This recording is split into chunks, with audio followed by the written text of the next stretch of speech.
Ang kwento ni Tomby.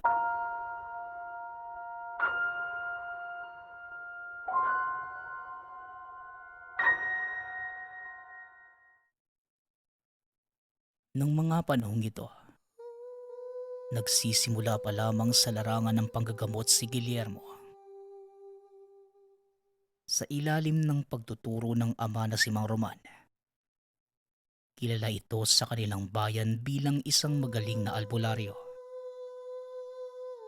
Sa anim na magkakapatid, si Guillermo lang ang kinakakitaan niya ng interes sa kanyang ginagawa. Kaya nagpasya si Mang Roman na turuan ito. Nagsimula ang binata sa simpleng panghihilot at pagtatawas hanggang sa lumalim na ang kaalaman. Nagagawa na din niyang magbatak ng dunga ng pasyente. Hindi nagtagal, kinilala din ito sa kanilang baryo, maging sa mga karatig na kabayanan. At dahil dumadami ang pasyente, ninais ni Guillermo na magkaroon ng karagdagang kaalaman sa panggagamot. Tay, parang lalo nang dumadami ang nagpapagamot sa atin. Kung minsan, may mga nakakaengkwentro pa ako matataas na uri ng karamdamang likha ng mga elemento. Natatakot akong balang araw, hindi ko na makayanan gamutin ang mga ganong uri ng sakit. May paraan po ba para mapataas ang antas ng kakayanan ko, tay? Tanong ni Guillermo. Tama ka nga anak. Sa palagay ko, kailangan mo nang itaas ang antas ng kaalaman mo sa panggagamot. Halika at may papakita ko sa iyo. Pero Guillermo, binabalaan na kita. Maaaring maging mapanganib ang mga gagawin mo kaya inuunahan na kita. Piliin mo lang ang angkop na kakayanang matututunan mo. Tugon ni Mang Roman. Kaagad silang pumasok sa loob ng silid. Pagkarating doon, inilabas ng matanda ang isang itim na libro. Iniabot niya ito kay Guillermo at nagwika. Ang librong yan ay nagtataglay ng mga pamamaraan para mapataas ang antas mo sa panggagamot. Pero inuulit ko Guillermo, piliin mo lang ang mga nararapat at angkop na kagamitan. Wika ni Mang Roman. Kaagad namang binasa ng binata ang libro. Buong gabi niya itong pinag-aralan. Naglalaman ito ng mga paraan kung paano makakahukay ng mga mutya. Kagaya ng mutya ng puso ng saging, bulaklak ng kawayan, mutya ng bulaklak ng niyog, at marami pang iba. Ngunit ang mas nakakuha ng atensyon ni Guillermo, ang pagkuha ng bertud ng pusa. Nakasaad sa libro na kapag nagtagumpay siyang makuha ang bertud, magkakaroon siya ng 9 na buhay at kakayanan ng isang pusa. Pinag-aralan niya itong mabuti. Noong una ay nagdadalawang isip pa siyang gawin. Ngunit may kung anong nag-uudyok sa kanya para kunin ang bertud. Kaagad niya itong tinanong sa ama. Nagulat naman ang matanda. Ano ka mo? Bertud ng balat ng pusa ba? Aba Guillermo, masyadong mapanganib ang bertud na yon. Wala pa mula sa angka natin ang sumubok kunin ng ganyang gamit. Kaya kung ako sa'yo, ititigil ko na ang pag-aambisyon mo. Wika ni Mang Roman. Sa kabila ng sinabi ng ama, pursigido si Guillermo na kunin ang bertud. Hinantay niya ang mahal na araw at eksaktong Huwebes Santo ng hating gabi. Nakahanap siya ng isang itim na pusa. Walang pagdadalawang isip niya itong hinuli at sinilid sa sako. Hinantay niyang mag-alas 3. Isinagawa niya ang ritual ng pagkuha ng bertud. Gumawa si Guillermo ng isang bilog sa lupa sa pamamagitan ng apog at asin. Alinsunod sa mga nakasaad sa aklat na binigay ni Mang Roman. Itinali niya ang 4 na paa ng pusa. Ginilitan ito sa leeg. Mabilis niyang ikinalat ang dugo ng pusa sa gitna ng ginawang bilog. Nagsambit ng mga orasyon mula sa libro.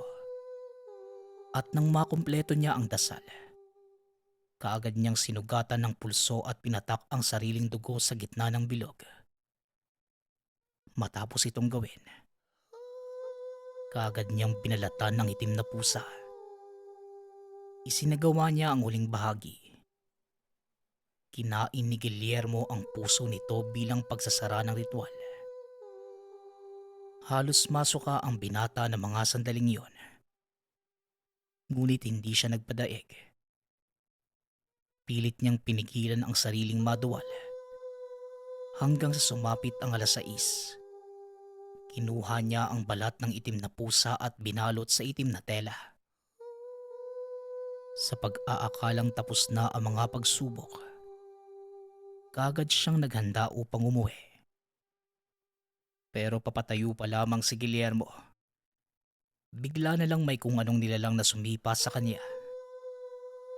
Nang lingunin niya ito, halos lumundag palabas ng katawan ni Guillermo ang kaluluwa. Isang napakalaking itim na nilalang ang nakatayo sa kanyang harapan. Nagliliwanag na mistulang baga ang mga mata nito. At naaninag din ng pinata ang 2 nitong mahabang sungay at buntot. Isang demonyo ang nakikita niya ng mga sandaling iyon. Halos hindi makakilos si Guillermo dahil sa sobrang takot. Hanggang sa nagsalita ang nilalang. Ah, ah, ah, ah, ah. Isa na namang kaluluwa ang mapupunta sa aming kaharian. Alam mo ba ang kapalit ng kapangyarihang hinahangad mo? Ang kaluluwa mo, bata! Wika ng demonyo. Pinagsakluban ng langit at lupa si Guillermo ng mga sandaling yun. Hindi naman nakasaad sa itim na libro. Nakaluluwa niya ang kapalit ng bertud. Ngunit huli na ang lahat dahil hindi na niya pwedeng bawiin ang ritual. Dagdag pa ng nilalang. Matapos siyang mamatay ay didiretso ang kaluluwa niya sa impyerno. Matapos itong sabihin ng demonyo, kaagad nawala ng malay si Guillermo. Nagising na lang ito nang marinig ang boses ng ama. Talagang hindi nakikinig sa akin itong anak mo, Sita. Tignan mo ang ginawa niya sa sarili niya. Kabilin-bilinan kung wag na wag niyang susubukang kunin ang bertud, ngunit ayan. Ay nako, pagsabihan mo nga yung anak mo. Wika ni Mang Roman. Kaagad namang pumangon si Guillermo at tinanong ang ama kung paano ito nakauwi. Ngunit sa halip na sumagot, pinili nitong lumabas ng silid. Guillermo, ano ba naman kasi ang pinagagagawa mo? Binawalan ka na nga ng tatay mo, aba. Tinuloy mo pa din. Siya nga pala, nakita ka daw niya sa gubat. Nakahilata sa lupa na dilat ang mga mata. Wika ng ina.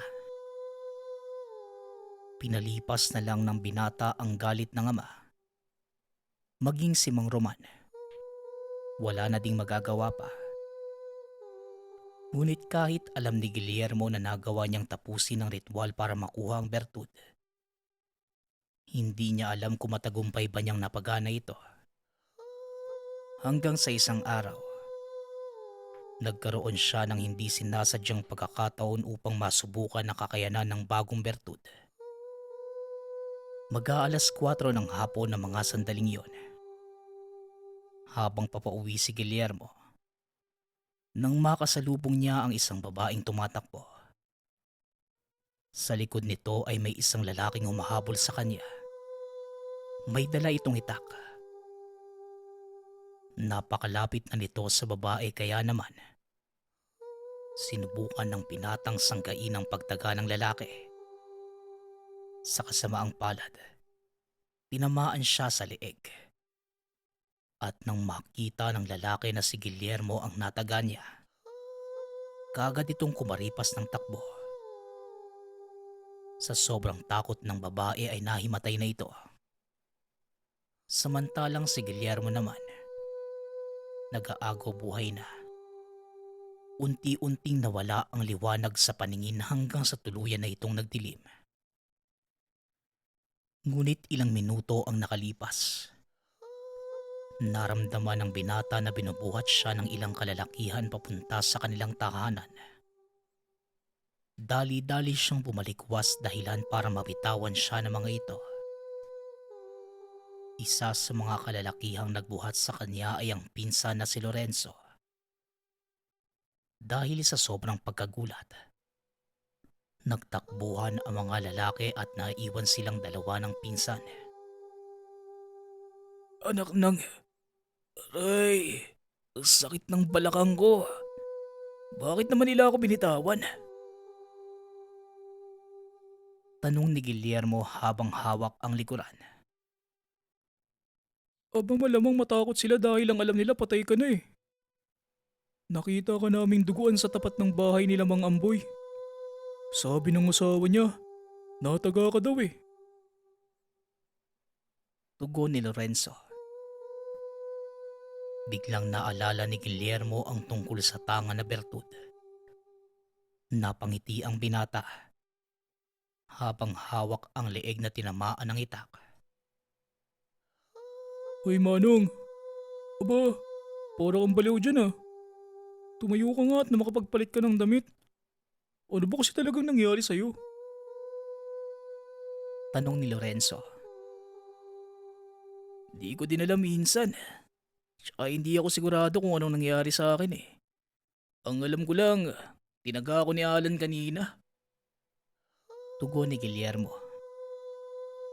Sa kabila ng kaganapan na hindi pa din siya kumbinsido kung talaga bang gumagana na ang kapangyarihan ng bertud. O baka imahinasyon niya lang ang lahat. Ngunit pinatunayan ito ng ilang nakasaksi ng pangyayari. Idiniklara nilang patay na si Guillermo ng mga sandaling iyon. Ngunit ang kinagulat ng lahat, nang muli itong mabuhay. Nakaabot kay Mang Roman ang nangyari. Kaya kagad niyang kinausap si Guillermo. Guillermo, sabihin mo sa akin, ano ang totoong nangyari nung araw na tinaga ka ni Alan? Tanong ni Mang Roman. Pinilit ng binatang isipin ang mga naganap ngunit hindi niya mapagtagpi-tagpi kung paano siya nabuhay. Sa kabila ng natamong pinsala. Di ko din po alam tay. Ang ulam ko lang, naramdaman ko po yung pagbaon ng talim ng itak sa leg ko. Tsaka bakit pa natin po problemahin yun tay? Importante buhay pa ako. Tugon ni Guillermo. Wala nang nagawa si Mang Roman. Pinili na lang nitong manahimik dahil alam niya sa sarili. Ang dahilan ng muling pagkabuhay ng anak ay ang bertud ng balat ng pusa. At kahit anong paliwanag ang gawin niya ay hindi pa din kumbinsido si Guillermo. Hanggang sa ikalawang pagkakataon, muling napatunayan ng binata na gumagana ang bertud na nakuha. Isang gabi, habang nakikipag-inuman sa mga kaibigan, hindi sinasadyang nagkaroon ng maliit na pagtatalo. Dahil lasing na hindi na nila napigilan ang mga sarili at nagkagulo. Tiyempo naman na may barilang isa nilang kasama. Si Guillermo ang napagdiskitahan nito. Walang sabi-sabi. Ipinutok niya sa dibdib ng binata ang dalang armas. At dahil napakalapit ng distansya nito kay Guillermo, tumilapon ang katawan ng binata at bumagsak sa lupang wala ng buhay. Kagaya ng unang nangyari sa kanya, walang sabi-sabi itong bumangon at halos mawala ang kalasingan ng mga kainuman nang makita nila ang nangyari kay Guillermo. Kagad tumayo ang binata at kinapa ang dibdib. Tinignan pa niya ito kung may sugat o wala. Ngunit maliban sa mantsa ng dugo at butas sa damit, wala siyang nakitang sugat. Kinapa niya ang bewang dahil naalala ng binata na doon niya itinali ang balat ng pusang itim para hindi ito mahulog. Tsaka pa lang niya napagtanto na nagawa niyang paganahin ang bertud ng balat ng pusa. Simula ng araw na yon, naging mas kampante si Guillermo.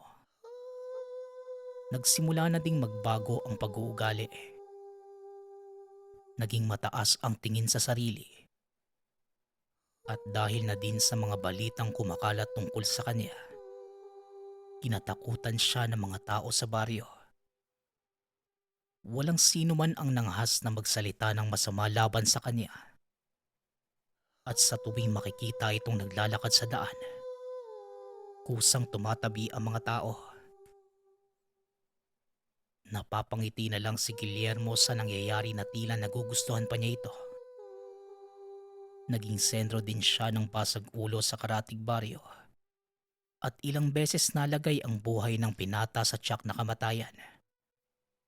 Pero patuloy lang siyang nabubuhay. Hanggang sa isang araw, pinagsabihan siya ng ama dahil sa pagmamalabis na paggamit sa bertud. Guillermo, binasa mo ba ng mabuti ang tungkol sa bertud na hawak mo?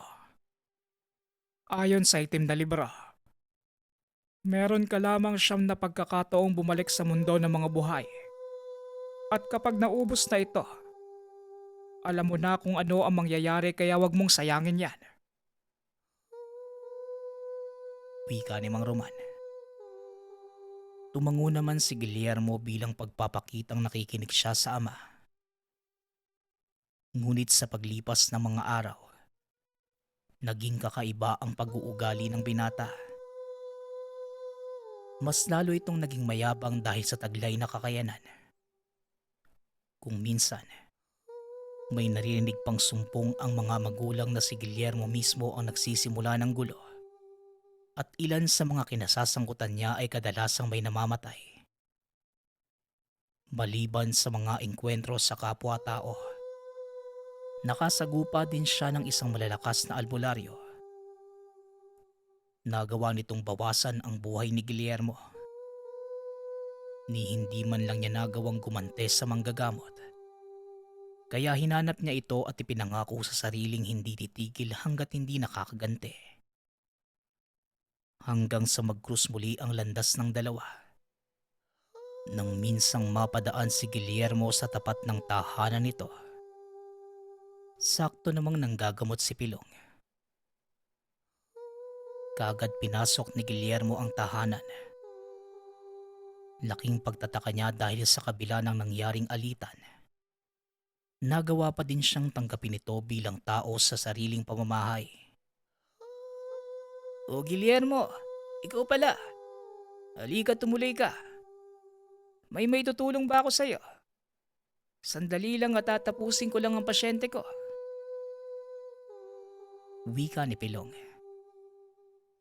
Naupo sa isang sulok si Guillermo at habang tinitignan niya si Pilong, nagiinit ang ulo niya. Akmang tatayo na sana bigla namang may dumating na mag-asawang may bitbit na batang lalaki. Lantang gulay na ang batang yon. Ngunit nakikita ni Guillermo ang determinasyong mabuhay sa mga mata nito. Nagulat si Guillermo nang biglang magsalita si Pilong. Tignan mo ang batang yan, Guillermo. Sinisikap niyang mabuhay sa kabila ng katotohanang imposible nang mangyari. Dahil tinaningan na ng mga doktor ang buhay niya. Dinadala na lang siya dito ng mga magulang niya sa pag-asang magawan ko ng paraan. At kahit papano ay maduktungan pa ang kanyang buhay. Samantalang ikaw, nabiyayaan ka ng kakaibang haba ng buhay. Dapat gamitin mo yan sa maayos. Tandaan mo, Guillermo, kahit gaano pa kadami ang buhay ng tao, isang beses pa din tayong dadaan sa mundong ito. Wika ni Pilong. Bigla namang napagtanto ng binata na ilang beses na niyang sinayang ang buhay. 7 beses na siyang namatay at 2 na lang ang natitirang pagkakataon. Kaagad siyang lumabas ng tahanan ni Pilong. Naisip niyang tama ang sinabi ng manggagamot. Sa kalagitnaan ng paglalakad, bigla niyang naalala ang ama. Kaya naman dali-dali siyang bumalik sa loob ng tahanan ni Pilong. Pilong, gusto ko sanang makatulong. Halika, dalhin natin ang bata kay tatay. Baka may maitulong siya sa kalagayan niya. Wika ni Guillermo. Hindi na nagsayang pa ng oras si Pilong. Kaagad na silang pumunta sa tahanan nila Guillermo. Sakto namang walang pasyente ang ama, kaya kaagad silang naharap nito. Tay, ang batang ito ay tinaningan na ng mga doktor. Pero naniniwala ako, tay. Walang sino man ang makakapagtakda kung hanggang kailan tayo mabubuhay sa mundo, maliban sa Panginoon. Kaya hinihiling ko po sa inyo, tay. Baka may magawa po kayo para kahit papano maduktungan ang buhay ng bata. Wika ni Guillermo. Pasikreto niyang kinausap ang ama. Laking gulat nito sa sinabi ng binata. Aba teka anak, kung tinakda na ang hangganan ng buhay ng isang tao, wala na tayo magagawa doon. Alam mo naman yun ah. Pero teka, sandali lang at titignan ko kung may magagawa pa tayo. Tugon ni Mang Roman. Natuwa ang ama dahil sa wakas. Natauhan na ang anak at bumalik sa dati nitong ugali. Makalipas ang ilang saglit, lumabas ito sa silid ng nakangiti. Guillermo, may paraan para maduktungan ang buhay ng bata. Wika ng ama. Magandang balita yan, tay. Sige po, sabihin niyo kung ano ang dapat gawin. Tugon ni Guillermo. Ngunit nabura ang ngiti sa kanyang mukha nang marinig ang sinabi ng ama. Kailangan may isang tao magsasakripisyo ng buhay na hindi humihingi ng anumang kapalit. Kailangan hindi din siya kadugo ng pasyente. Wika ni Mang Roman. Napaisip si Guillermo sa sinabi ng ama. Hanggang sa naalala ang kanyang tangang bertud. Nabasa niya sa aklat ni Mang Roman na maaaring magpasa ng buhay ang taong may tangan ng bertud ng pusa. Dali-dali niyang kinuha ang balat ng pusang nakatali sa bewang niya. Pumunta sa kanilang pasyente. Ngunit pinigilan siya ng ama. Dahil sa sandaling gamitin ng kakayanan ng bertud, maaari niyang makalaban ang gabay nito. Alam ni Mang Roman na isang demonyo ang gumagabay sa bertud ng itim na pusa. Hindi mo pwedeng gawin yan anak. Dahil kailangan mo munang patayin ang demonyong gabay ng bertud bago mo maipasa ang buhay mo sa bata. Wika ni Mang Roman. Nagkaroon ng pagdadalawang isip si Guillermo. Ngunit bigla ding sumagi sa isipan ang mga walang kwentang bagay na ginawa. Napagtanto ng binata na sinayang niya ang 7 pagkakataong ibinigay sa kanya ng bertud. At ngayong 2 na lang ang natitirang buhay. Nais niya itong gamitin sa tama. Kung yun po ang kailangan kong gawin, tay, gagawin ko po. Pasensya na kayo kung naging sakit ako ng ulo para sa inyo ni nanay. Napag-isip-isip ko lang na mas karapat-dapat ang batang ito sa buhay na ipinagkaloob ng Bertud. Kaya malugod ko pong ipinagkakaloob sa kanya ang natitirang buhay ko. Wika ni Guillermo. Kaagad siyang nagpaalam sa ama. Sinabihan ng pasyenteng antayin siyang bumalik. Sumang-ayon naman ang mga ito. Wala na ding nagawa ang ama dahil buo na ang pasya ng binata. Nagpunta si Guillermo sa likod ng bahay at nagsagawa ng ritual ng pagtawag. Sinamo niya ang demonyong gabay ng Bertud. Ilang sandali lang ay nagpakita ito sa kanya. Ano, Guillermo? Handa ka na bang sumama sa akin? Kaagad na tanong ng demonyo. Oo, handa na ako. Pero sa isang kondisyon. May dalawa pa ako nalalabing buhay, di ba? Gusto ko ipagkaloob ang isa sa pasyente ko. Pagkatapos, kusa na ako sasama sa iyo. Tugon ni Guillermo. Kagad namang natawa ang demonyo at muling nagsalita. Makikipagkasundo ka sa isang kasunduang matagal mo nang nilagdaan. Sa palagay mo, papayag ako? Pagmamay-ari ko na ang kaluluwa mo. Nung mga sandaling sinamo mo ang bertud ng siyam na buhay bata. Wika ng demonyo. Habang nag-uusap ang dalawa, napaisip si Guillermo. Alam niya sa sarili na isa lang ang paraan para magawa niya ang nais sa nalalabing buhay. Ito ay ang patayin ng demonyo. Ngunit sa gagawin niya, nangangailangan ito ng isang sakripisyo. Nang mga sandaling yun, iisa na lang ang iniisip ng binata. Yun ang buhay ng pasyente.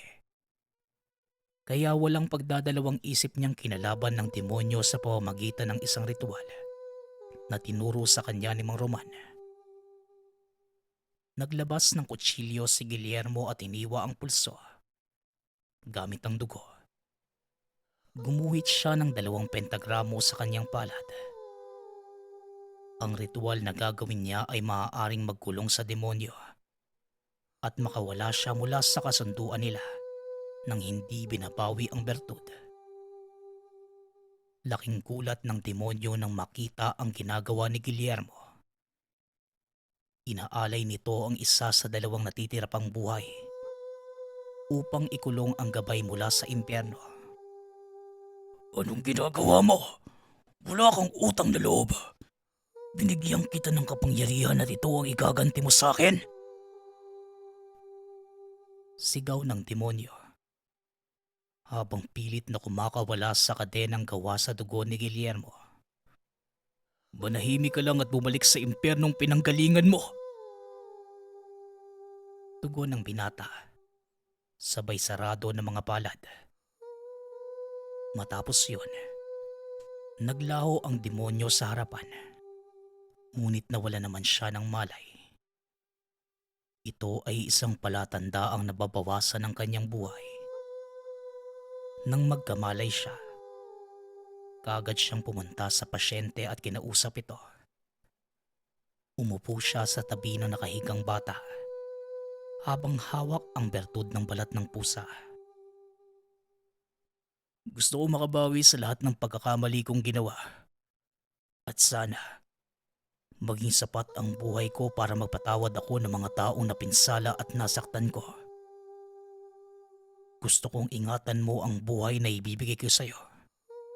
Mabuhay ka sa panig ng katarungan. Tumingin si Guillermo sa ama at nakita niyang nakangiti ito habang nangingilid ang luha sa mga mata. Alam ni Guillermo na tanggap na ng mga magulang ang kahihinatnan sa oras na ipahawak sa bata ang balat ng itim na pusa. At nang iabot niya ito sa pasyente, biglang umangat ang katawan nito at unti-unting nakaramdam si Guillermo ng paghugot ng hininga. Ilang sandali pa ang lumipas Tuluyan nang nawalan ng malay ang binata. Kasabay nito ang pagkilos ng kamay ng pasyente. Laking gulat ng mga magulang ng bata dahil bigla itong bumangon. Di naman ipilong ang pulso ni Guillermo at kagad niya itong diniklarang patay. Samantalang si Mang Roma naman, sa halip na malungkot ay pinagmalaki pa nito ang ginawa ng anak. At dahil sa mga kaganapang yon, kinilala ang kabayanihan ni Guillermo. Nawala na ang takot sa kanya ng lahat at sa mismong burol ng binata. Napakadaming dumalaw. Kasama na dito ang pasyenteng bata na pinagkalooban niya ng bertud ng balat ng itim na pusa.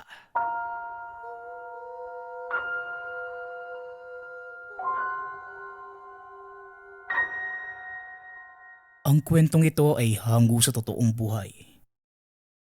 Mula ito sa isa nating kabayan na itago na lang natin sa pangalang Danilo. Walang eksaktong taon. Eastern Samar.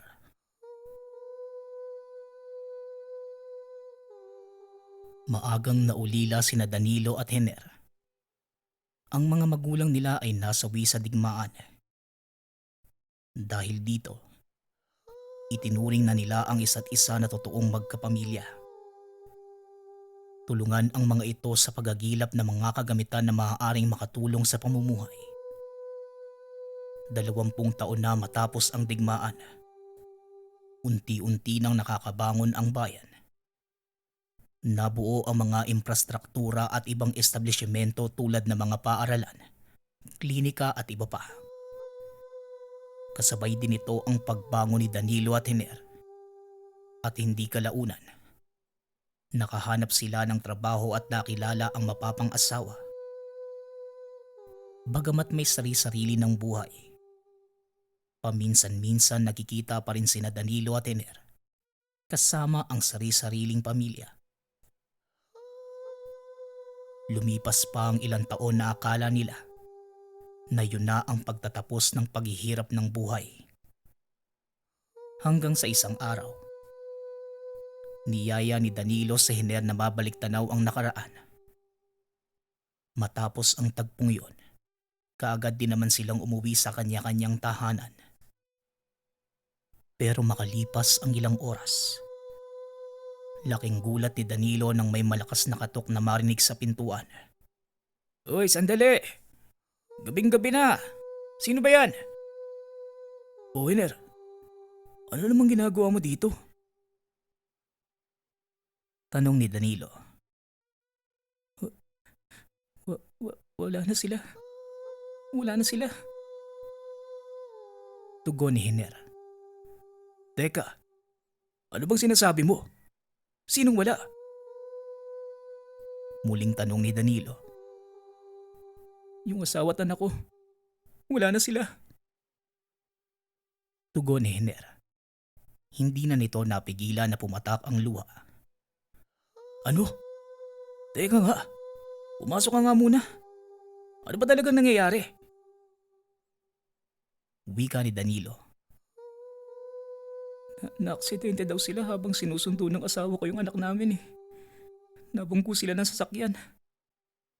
Di ko na alam kung anong gagawin ko. Akala ko ba tapos na lahat ng paghihirap natin? Bakit meron na naman? Ano bang nagawa ko? Bakit parang pinagkakaitan ako ng ama ng magandang buhay eh?" tugon ni Hener. Nabalot ng matinding kalungkutan ang buhay nito. Bagamat ginawa ni Danilo ang lahat para mapagaan ang loob ng kaibigan, pero hindi ito naging sapat. Labis namang nalungkot si Danilo sa sinapit ni Hener. Bagamat napakadami ng hirap na pinagdaanan noon, tila ito ang pinakamadilim na parte ng buhay ng kaibigan. Kalaunan, nalulong sa masamang bisyo si Hener. Bagamat hindi maganda ang nangyayari sa kanya, Patuloy pa rin sa pag-alalay si Danilo. Lumipas pa ang ilang taon at mas lumala pa ang pagiging lasinggero ni Henner. Hindi na siya nakakakuha ng matinong trabaho at madalas makikitang tulog yakap ang ilang pote ng alak. Ilang beses ding sinubukan ni Danilo na libangin ang kaibigan.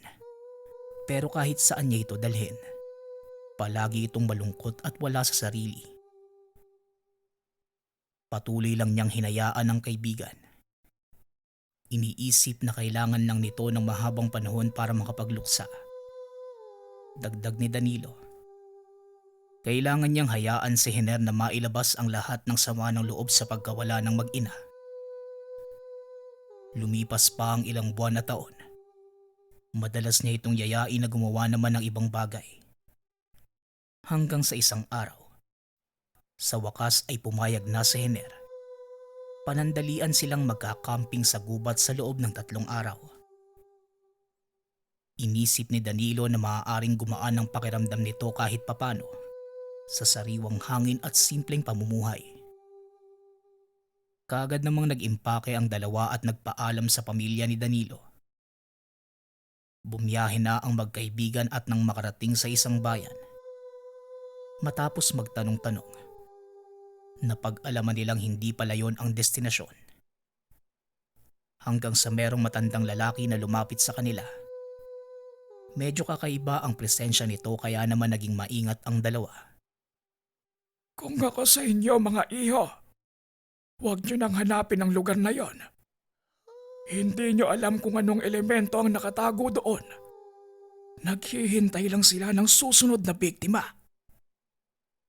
Wika ng matanda. Ay naku Lolo Taroy, huwag niyo nga pong tinatakot yung mga dayuhan dito sa atin. Sabat ng dalaga na nagpakilalang Dina. Totoo ang sinasabi ko sa inyo. Magsilbi sana itong babala. Huwag niyo nang ituloy ang binabalak niyo. Babala ng matanda. Pagpasensyahan niyo na ho ang lolo ko. Mabait naman po siya eh. Kung ano-ano lang talaga yung sinasabi. Pwede po kayong pumunta sa tagapamuno ng bayan namin. Doon na lang po muna kayo magtanong. Pasensya na ho ulit. Mauuna na kami. Wika ng dalaga at kaagad nang umalis ang maglolo. Nagtinginan sina Danilo at Henner.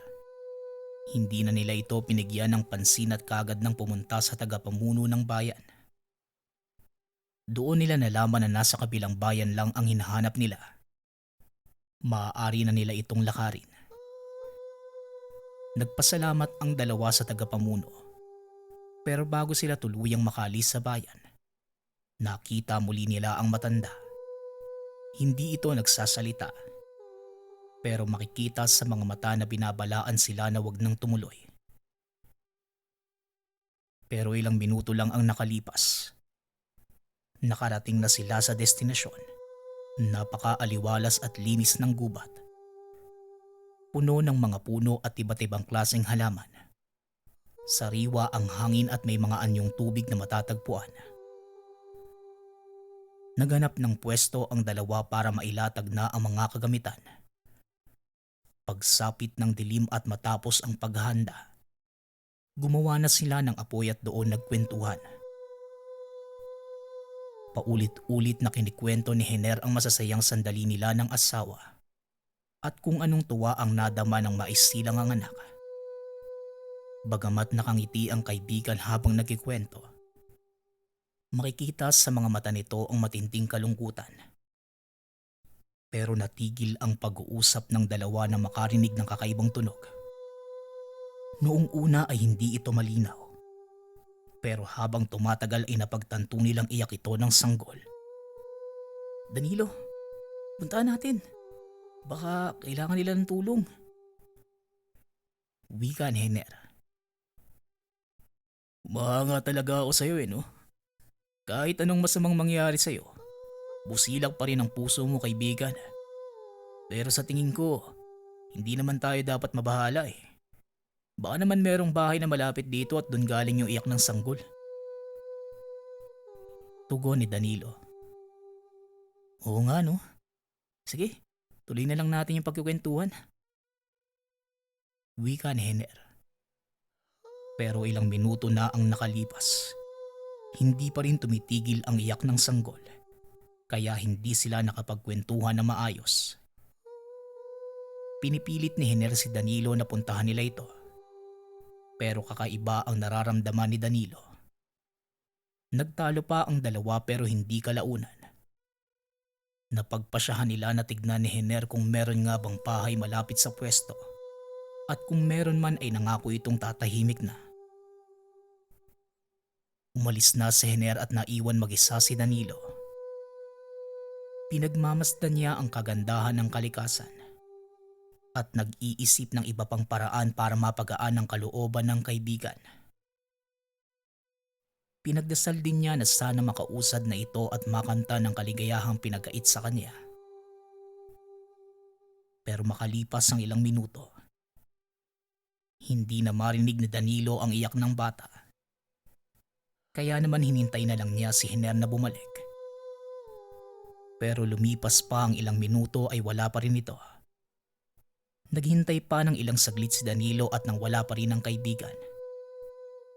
Nagpasya na itong hanapin si Hener. Tinawag niya ang pangalan ni Hener para malaman ito ang lokasyon. Makalipas ang ilang minuto, meron siyang natapakan at nadapa sa lupa. Nakita niya si Hener. Duguan ang kaibigan kaya kagad niyang tinignan ito kung anong nangyari. Dahan-dahang binuhat ni Danilo si Hener para dalhin sa pwesto. Hanggang sa nakarinig siya ng kaluskos sa paligid. Napalot ng takot si Danilo at nanginig ang mga tuhod.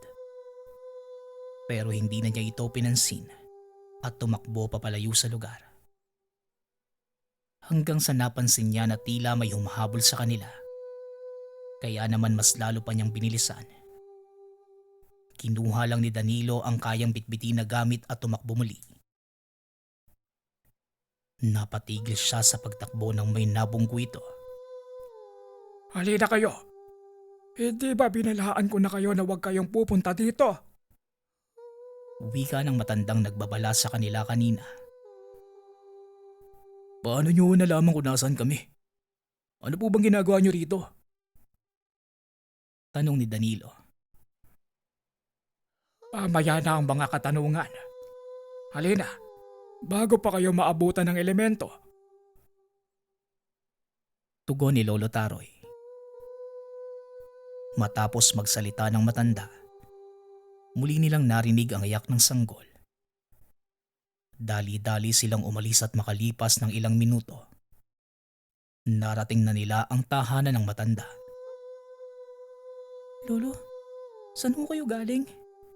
Bakit meron po kayong dalang mga bisita? Tanong ni Dina. Mamaya na yan, Dina. Asikasuhin mo muna yung sugatan na lalaki. Bilisan mo bago pa dumami ang dugong nawawala sa kanya. Wika ni Lolo Taroy at dali-daling kumuha ng mga gamot. Nasarado na ni Dina ang mga sugat ni Hener at nagpaliwanag na ang matanda. Binalaan ko na kayo eh. Huwag na kayong pumunta. Pero hindi kayo talaga nakinig sa akin. Wika ni Lolo Taroy. Makikita ang galit sa mukha nito habang nakakunot ang noo. Pasensya na ho ah. Ang sabi po kasi sa amin ni Dina, tinatakot niyo lang kami. Tugon ni Danilo. Yang apo kong yan. Hindi siya naniniwala sa mga sinasabi ko.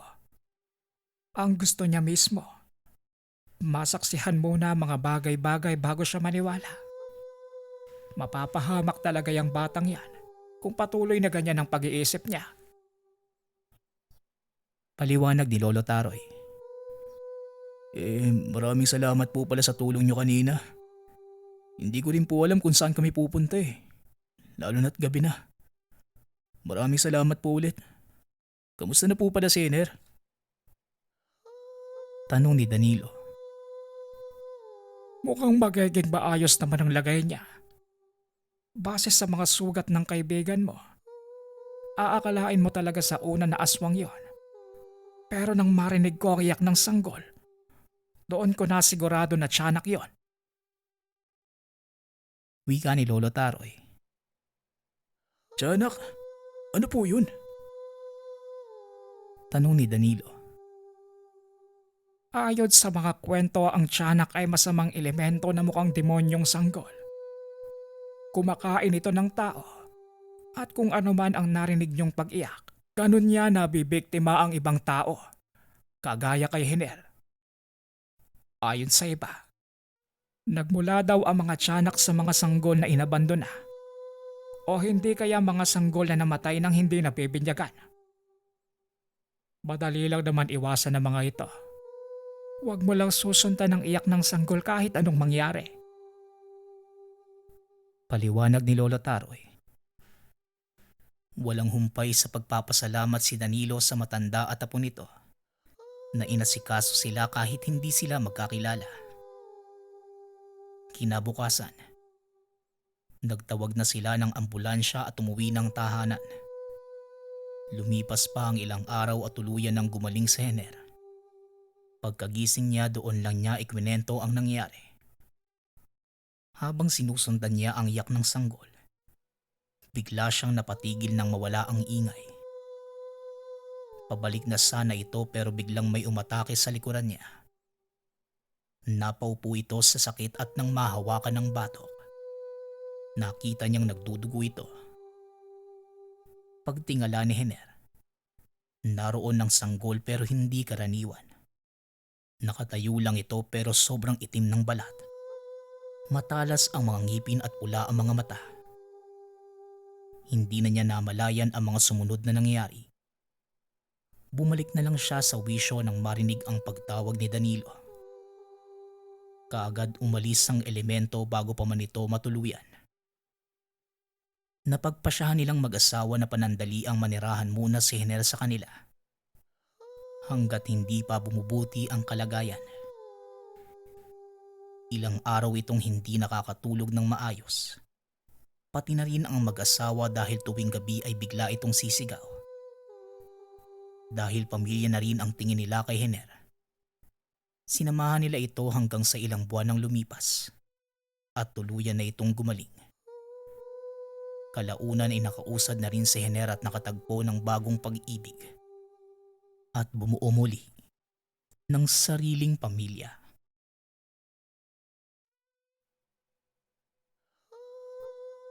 Ang kwentong ito ay hango sa totoong buhay.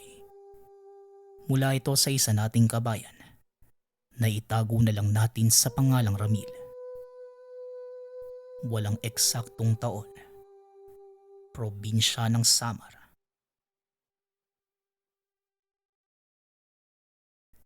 Simple lang ang pamumuhay ng pamilya ni Ramil.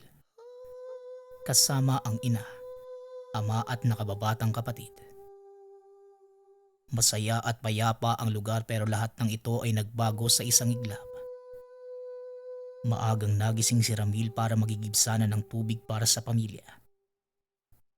Hindi pa nauuso noon ang mga gripo na matatagpuan sa mga bahay ngayon. Kaya naman kailangan maagang umalis at mag-igib upang magkaroon ng tubig sa tahanan. Normal naman ang araw na yon.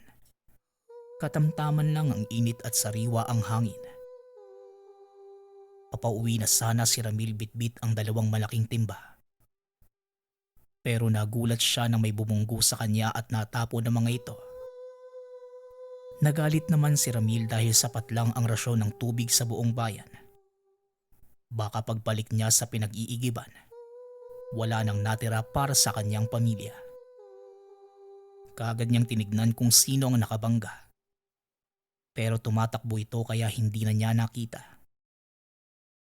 Kaya naman muli na lang binitbit ni Ramil ang timba at bumalik ito sa pinag-iigiban. Sa kasamaang palad, tama ang binata. Kakaunti na lang ang tubig na natira. Wala na siyang pagpipilian. Kinuha niya ang natitirang tubig. Pero halos kalahati lang ang laman ng timba. Uuwi na sana ito na may matandang babae na lumapit sa kanya. Meron itong 2 timbang puno ng tubig. Wika ng matanda. Kung tutulungan niya itong dalhin ng timba sa tahanan, ibibigay niya ang isa sa timba na puno ng tubig.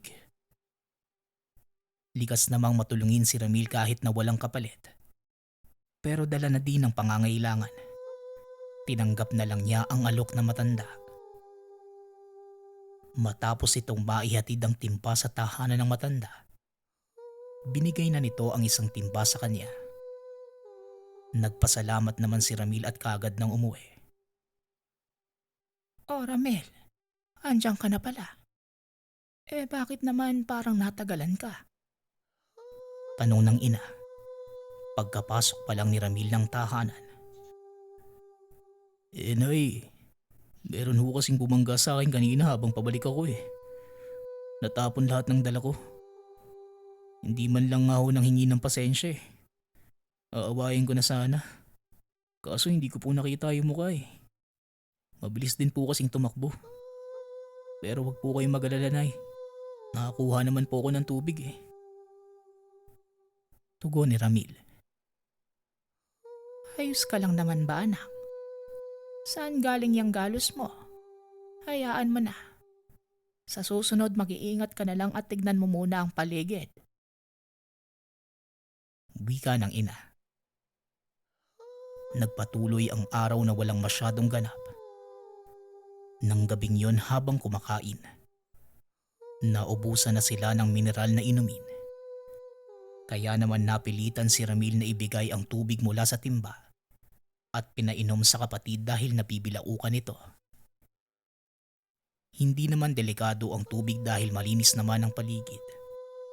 Kaya hinayaan lang din ito ng pamilya. Matapos makakain at makapaghugas ng pinagkainan, kaagad namang nagpahinga ang pamilya. Habang natutulog, nagising si Ramil nang tawagin siya ng kapatid. Humihingi ito ng tulong. Sobrang sakit ng tiyan ng kapatid ng mga oras na yon. Matapos mapainom ng halamang gamot ni Ramil, muli silang bumalik sa pagtulog. Hanggang sa nagkaroon ng hindi magandang panaginip si Ramil. Napaniginipan niya na nagpapaalam ang kapatid sa kanya at tila may nakaitim na sumusundo dito. Kaagad naman siyang nagising at naghahabol ng hininga. Makalipas ang ilang sandali, napagpasyahan niya na wag na itong bigyan ng pansin. Sinabi niya sa sarili na panaginip lang ang lahat at hindi maaaring maging totoo. Kinabukasan, normal naman ang mga nangyari ng araw na yon. Pero napansin niya na tila sobrang onti kumain ng kapatid. Kahapon lang ay napakaligalig nito at halos ubusin ang pagkain sa mesa. Pero ngayong araw, hindi man lang nito maubos ang laman ng plato. Tinanong nila ito kung anong problema. Tumugon naman ang kapatid na hindi naman siya nagugutom. Nabahala ng bahagya ang pamilya pero naisip na baka pagod lang ito. Pero lumipas pa ang ilang araw. Paunti ng paunti ang kinakain ng kapatid hanggang sa tuluyan na itong hindi kumakain. Naalarma na ang ama't ina sa kinikilos ng kapatid. Kaya naman pumunta muna ang magulang sa bayan para maghanap ng manggagamot. Naiwan naman si Ramil para mabantayan ng kapatid. Sinubukan niya ng ilang beses na kausapin o makipagkulitan. Pero hindi na talaga ito katulad ng dati. Napakatamlay ng kapatid at tila wala sa sarili. Naalarma si Ramil. Pero hindi naman niya alam kung ano ang gagawin. Kaya naman hinintay na lang niya na makarating ang mga magulang. Nakatulog na lang si Ramil sa kakahintay hanggang sa nagising ito. Pero wala na ang kapatid sa tabi niya. Kung saan-saan na ito naghanap. Kung kani-kanino na rin nagtanong. Pero hindi talaga niya ito matunton. Makalipas ang ilang oras ay nagpasya siyang umuwi. Laking gulat niya nang makita ang kapatid sa sala habang nakangiti at masaya. Kuya, saan ka po galing? Tanong ng kapatid. Hinahanap kita eh. Hindi kita nakita kanina pagising ko. Saan ka ba galing? Tugon ni Ramil. Ha? Kuya, andito lang naman po ko eh. Wika ng kapatid. Hindi na nakipagtalo pa si Ramil. Masaya itong makita muli ang ngiti ng kapatid. Pagkarating ng ina at ama, kaagad nitong sinabi na sa susunod na linggo pa madadala ang kapatid sa manggagamot. Napakarami nitong mga pasyente, kaya sa susunod na linggo pa ang bakante. Nabawasan naman ang pag-aalala ng mga magulang nang makita nilang nanumbalik na ang sigla ng kapatid. Kinabukasan, nag-igib muli si Ramil ng tubig. Hindi ito yung tipong nakikiusyoso sa iba, pero hindi niya maiwasang marinig ang pinag-uusapan ng mga nakapilang nag-iigib. Merong natuklasan na patay na bata sa tabi ng malaking puno ng akasya. Wakwak ang katawan at nawawala ang lamang loob. Sa tingin nila merong ligaw na mabangis na hayop sa bayan, kaya kailangan nilang mag-ingat. Dali-daling umuwi si Ramil dala ang mga timba. Pagkatapos mailigpit ang mga ito, kaagad siyang lumibot ng tahanan. Hanggang sa namutla si Ramil nang makita ang malaking puno ng akasya malapit sa bahay. Kaagad niyang binalita ang narinig sa mga magulang at pinagbawalan lumabas ang kapatid ng walang kasama. Lumipas pa ang ilang araw at ilang bata pa ang nabalita ang wakwak ang katawan at nawawala rin ang mga lamang loob ng mga ito. Halo-halo ang opinyon ng mga tao doon. Ang sabi ng iba, maaaring mapangis na hayop, habang yung iba naman, isa itong sindikato. Pero marami ding nagsasabi na may aswang sa lugar. Doble ang pagbabantay at pag-iingat ni Ramil sa kapatid. Natatakot siya na baka sa susunod, ito na ang mabalitaan na biktima ng kung sino man ang may gawa. Ano pa kuya? Hindi na nga ako pwedeng lumabas eh. Magdamag mo pa akong susundan. Nasasakal ako kuya ah. Gusto ko naman ng oras sa sarili ko. Wika ng kapatid. Para sa siguradad mo rin to eh. Ayaw ko lang naman magsisi sa huli. Na hindi man lang kita nabantayan ng mabuti. At mabalitaan ko na lang na ikaw na ang sumunod sa mga nawawalang bata. Tugon ni Ramil. Nagtalo pa ang dalawa at umalis ang kapatid. Dali-dali naman niya itong sinundan pero hindi na niya ito mahanap. Makalipas ang ilang sandali nagpasya na si Ramil na bumalik ng tahanan dahil baka naroon na muli ang kapatid. Habang naglalakad, nadaanan niya ang malaking puno ng akasya. Nakarinig ito ng kakaibang ingay at dahan-dahang naglakad paalis. Pero naisipan niyang tumingin saglit para makita kung ano ito. Pero laking gulat niya nang makita. Nilalapa ng nilalang ang isang bata. Kitang-kita ng mga mata kung paano nito kainin ng kaawa-awang bata. Nagmamakaawa pa ito bago tuluyang nawala ng buhay. Napatigil si Ramil sa nakita pero ang hindi niya matanggap. Nakapatid pala niya ang salarin sa lahat ng pagpatay. Tila gumuho ang mundo niya sa mga revelasyon. Hindi pala kapatid niya ang kailangan protektahan. Sila pala ang may kailangan ng proteksyon mula sa kanya. Napatigil ang nilalang sa paglamon nang makita si Ramil. Bagamat kakaunti na lamang ang pagkakahawig nito sa kapatid, kaagad pa rin niya itong nakilala. Bakas sa mukha nito ang pagsisisi sa ginawa, pero hindi na ito umimik maging si Ramil. Umalis na ang kapatid at hindi na bumalik pa. Umuwi si Ramil at nagbabaka sakaling naroon ang kapatid na hindi ito ang aswang. Hanggang sa unti-unti nang tinanggap niya na totoo nga ang nakita. Ipinaalam niya ang nasaksihan sa mga magulang at pumunta sila sa albularyo. Dala ang kaunting tubig na natira kung saan nagsimulang sumakit ang tiyan ng kapatid. Pagkatapos itong masuri, kinumpirma ng albularyo na merong laway ng aswang ang tubig. At dahil nainom ito ng kapatid, nahawaan ito ng pagkaaswang ng nilalang.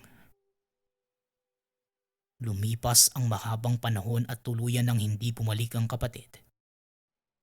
Binuhos ni Ramil ang lahat ng oras sa pag-aaral at paghahanap ng medisina at gamot. Umaasa na balang araw na magkita silang muli at maibalik sa dati ang naging aswang na kapatid.